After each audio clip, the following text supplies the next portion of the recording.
নমস্কার, আসসালামু আলাইকুম বন্ধুরা। সকলের উদ্দেশ্যে একটা ছোট্ট মেসেজটা হচ্ছে আগামীকাল পঞ্চায়েত নির্বাচন, অর্থাৎ শনিবার।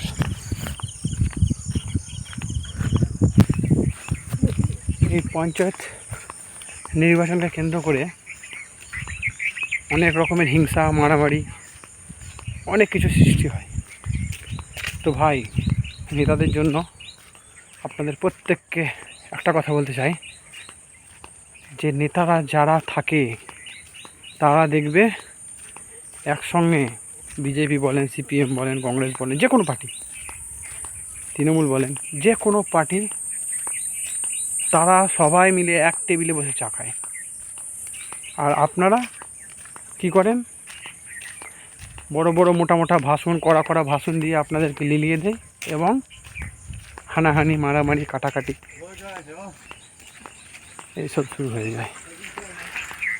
তো বন্ধুরা, ফ্যামিলি প্রত্যেকের আছে। আপনার যদি কিছু হয়ে যায়, আপনি একবার ভেবে দেখুন আপনার ফ্যামিলিকে কে দেখবে। তাই আপনারা যে যাকে পারবেন ভোট দিন, আপনাদের মনে যাকে ইচ্ছা হয় তাকে ভোট দিন, কিন্তু এই ভোটের জন্য হিংসা, মারামারি, কাটাকাটি এইসব কিছু করবেন না। আপনাদের প্রত্যেকের ফ্যামিলি আছে। আপনাদের যদি কিছু হয়ে যায়, আপনার ফ্যামিলিটা পথে বসে যাবে, আপনার ফ্যামিলিকে দেখার কেউ থাকবে না।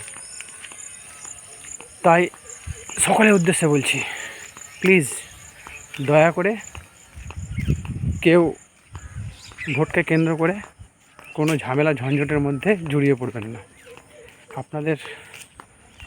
আপনারা আপনার মতন ভোট দিয়ে চলে আসুন। কারোর সঙ্গে তর্ক বহস করার কোনো প্রয়োজন নেই। আপনারা সকলে ভালো থাকুন, সুস্থ থাকুন। বাই, ধন্যবাদ।